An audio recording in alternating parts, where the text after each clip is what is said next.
Hey guys, today in this video, I'll guide you through how you can group pictures in Word. Watch till the end to grab everything properly. Alright, so let's begin with the video. First things first, open the Microsoft Word application on your PC and make sure it is updated to the latest version available. After that, you just need to import the pictures that you would like to group together.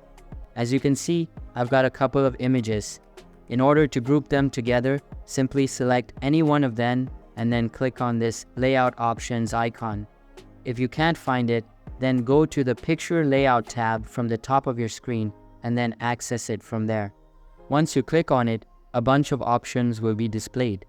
Simply click on the square wrap and it will move automatically. Repeat the same thing with the other images and then resize them to the preferred size. Once done, select one of them, press the Control key and then click on the other picture.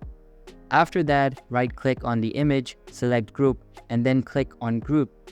You can see that the images have been grouped successfully. So that's basically how you can group pictures in Word. So that's all for this video. Consider subscribing if you find it helpful, and I'll see you in the next one. Thanks.